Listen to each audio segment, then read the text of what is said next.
Bom dia, gente. Tudo bem? Na aula de hoje, a gente vai continuar nosso capítulo sobre propriedades coligativas, tá? Na última aula, só para relembrar rapidamente, a gente viu conceitos importantes, que foi pressão de vapor, volatilidade e temperatura de ebulição. E eu mostrei... e antes dessa aula a gente viu também o diagrama de fases, né? Aquele gráfico que tem o eixo da pressão pela temperatura, né? Aqui em cima a pressão, eu falei que essa pressão geralmente está em atm ou milímetros de mercúrio, né? Só anotar, aqui é a pressão. E aqui embaixo a temperatura, que geralmente em graus Celsius ou Kelvin, né? E só relembrando, pressão 1 atm equivale a 760 milímetros de mercúrio, mm de Hg, certo? E só para relembrar, como que seria, por exemplo, uma curva de uma pressão de vapor pela temperatura? Né? Só aquela parte que interessa do vapor para o líquido, e não aquela parte do sólido, não o diagrama de fases inteiro. Então, uma curva aqui qualquer, né? Vou fazer um esboço aqui. A gente teria mais ou menos esse formato, né? Para a água, por exemplo, uma curva da pressão de vapor da água. Seria mais ou menos isso aqui. E só para vocês entenderem um pouco melhor, vou colocar um conceito importante, que é, por exemplo, por que a gente sabe que a água ferve a 1 atm, supondo, né, que aqui, por exemplo, seja 1 atm de pressão, e aqui a água vai ferver a 100 graus Celsius. Agora, e se eu tivesse em Campos do Jordão, por exemplo, ou Monte Everest, né? A água ia ferver abaixo ou acima dessa temperatura de 100 graus Celsius, né? Então, aqui a gente estaria a 100 graus Celsius e aqui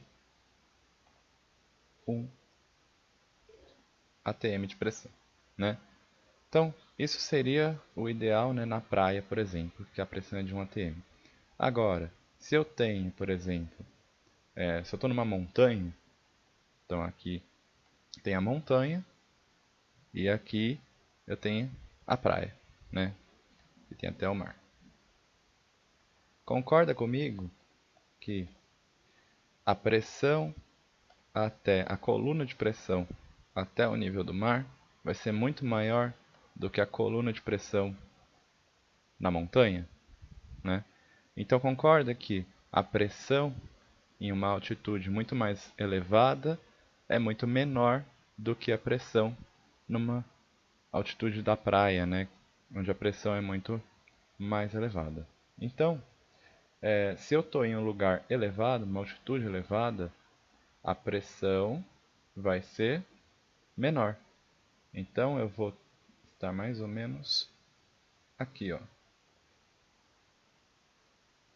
Né? Vou estar mais ou menos aqui, com a pressão menos elevada. Consequentemente, quanto vai ser a temperatura de ebulição? Menor também. Então, vou chutar aqui 96 graus Celsius. E aqui 0,90 atm, né? Só para vocês entenderem mesmo. Então, quanto mais elevada a altitude, né, menor a pressão, e a água, por exemplo, não precisa ser só água, pode ser qualquer substância, vai ferver mais rapidamente, né? Agora, vamos pensar numa panela de pressão. Só estou recapitulando esses conceitos, né? Vamos pensar numa panela de pressão. O nome já diz, panela de pressão. Ou seja, eu vou elevar a pressão. Por que cozinha o alimento mais rápido? Porque eu estou elevando a pressão, logo eu consigo elevar a temperatura também. E aí o alimento consegue chegar numa temperatura maior muito mais rapidamente, porque a pressão também vai ser maior. Tudo bem esses conceitos, né, importantes? Porque a gente vai precisar deles agora. Qualquer coisa vocês mandem dúvida, ou pelo que mágico, que eu vi que tem gente mandando, ou pelo Clessap, tá bom? Agora sim, aula de hoje. A gente começa a falar de propriedades coligativas. Hoje eu vou falar de 3 e fazer 2 exercícios rapidamente. E na próxima aula eu falo da última, tá? Então, o que são propriedades coligativas? Então, são propriedades que dependem somente do número de partículas e não da natureza delas, né? Então, não depende se eu estou falando de um sal ou de um açúcar, por exemplo, mas sim do número de partículas que tem no meu meio, tá? Existem 4 propriedades. Essas daqui que eu coloquei em negrito. Tonoscopia ou tonometria, ebullioscopia ou ebuliometria, crioscopia ou criometria.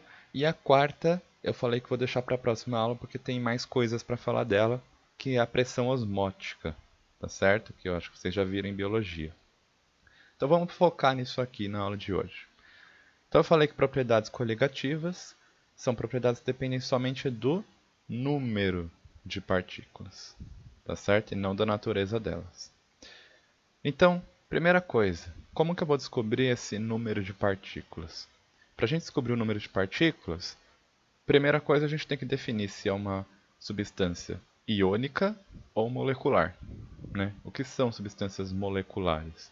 São aquelas que não sofrem ionização em meio aquoso, ou seja, não liberam íons, né? Por exemplo, os açúcares. Todos aqueles que terminam, né, com ose, né, as oses da vida, frutose, glicose, sacarose, maltose, lactose, galactose, todos esses são açúcares, né? Podem derivar a fórmula, pode ser um C6H12O6, pode ser um C12H22O11, né?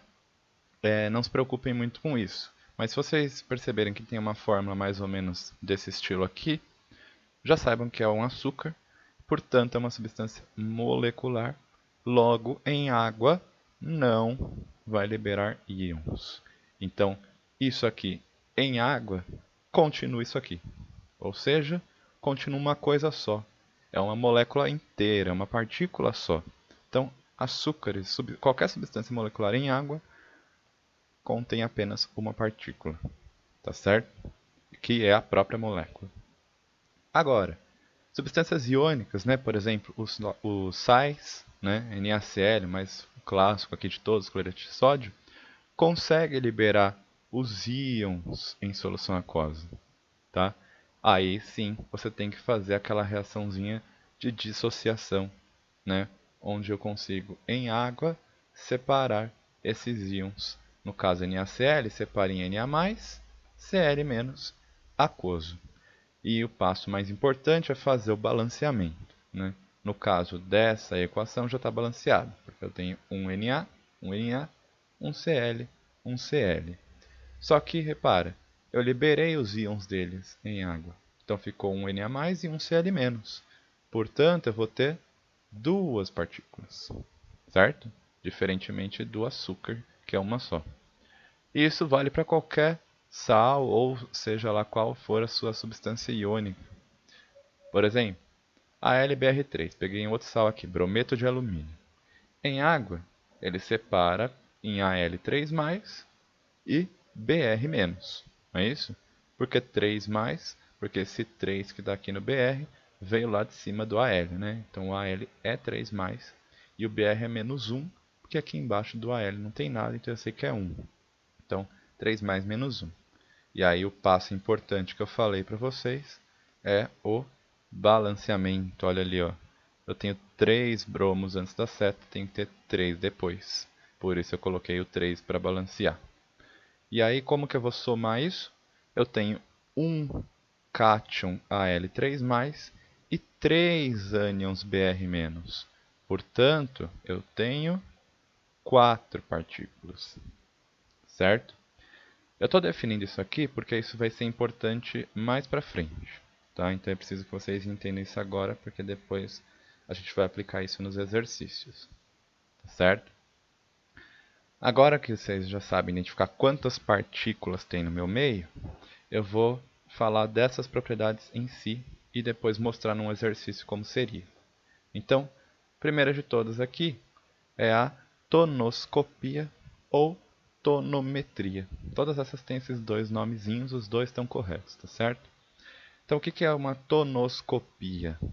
É quando eu aumento o meu número de partículas no meio, ou seja, jogo uma solução contendo um soluto não volátil e, consequentemente, eu consigo uma diminuição da pressão de vapor. Tá certo? Então, ó, joguei partículas no meio, por exemplo, joguei NaCl, joguei açúcar, joguei brometo de alumínio. O que vai acontecer com aquela solução? Ela vai diminuir a pressão de vapor. Isso é tonoscopia, isso é chamado efeito tonoscópio, tá bom? Ebulioscopia ou ebuliometria é o aumento do ponto de ebulição, tá? De novo, eu jogo partículas no meio e o meu ponto de ebulição aumenta, tá? E, por último, crioscopia ou criometria é a diminuição do ponto de congelamento, né? O ponto... Ops, fiz um negócio errado aqui. Deixa eu apagar rapidinho. É a diminuição do ponto de congelamento ou de solidificação. Deixa eu ver se agora vai. Aí. Só que foi o outro, a outra linha. Pronto, agora sim. Então é quando eu diminuo o ponto de congelamento, quando eu jogo mais partículas no meio. Tá certo? Então, ó, para não esquecer, estou aumentando o número de partículas. O que acontece com a pressão de vapor? Diminui. O que acontece com o ponto de ebulição? Aumenta. O que acontece com o ponto de congelamento? Diminui. Tá certo? E a quarta propriedade aqui coligativa seria a pressão osmótica, que ela aumenta, é o contrário. Tá? Já estou adiantando, mas eu vou explicar com mais detalhes a quarta depois para vocês. Então, por exemplo, vou jogar sal na água, né? O que vai acontecer com aquela água? Ela vai demorar mais para ebulir. Ela não vai ebulir a 100 graus Celsius, ela vai ebulir a 105 graus Celsius aproximadamente, né? Por quê? Porque eu estou aumentando o meu número de partículas no meio, ok?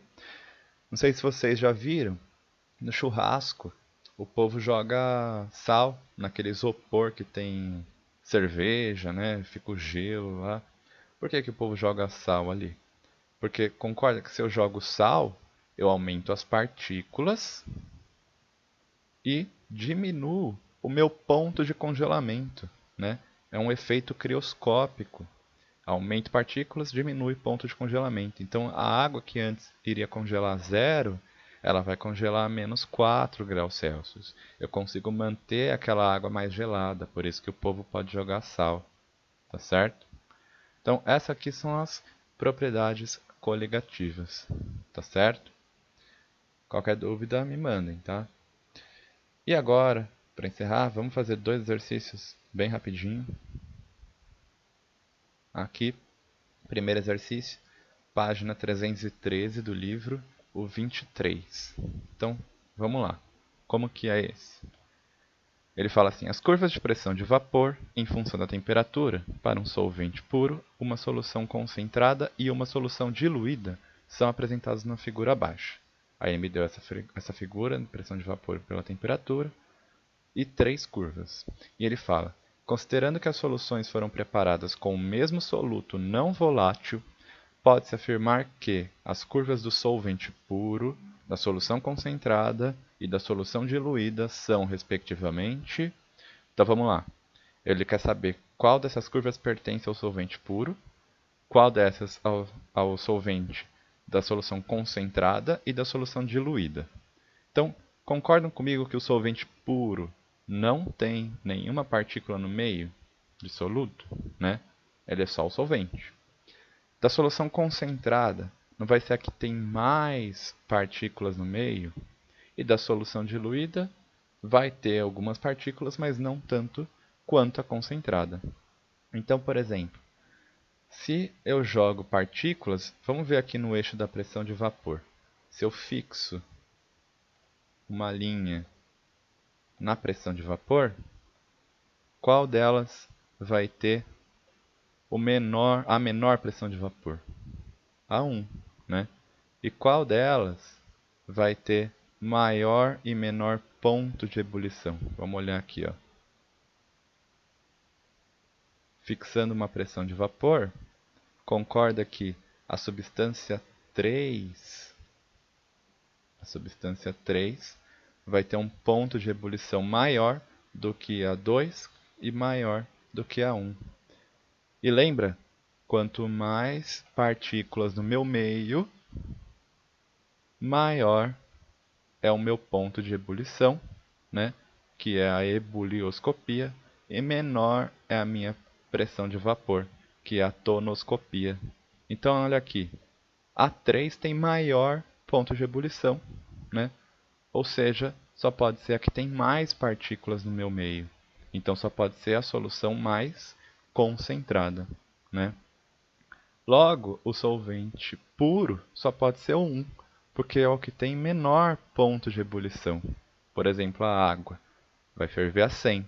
Se eu jogo um pouquinho de sal, ferve a 102. Se eu jogo muito sal, ferve a 105. Então, a 3 é a mais concentrada, a 1 é o solvente puro, que tem menos soluto, e a 2 é intermediária. Então, pela ordem, só pode ser... cadê?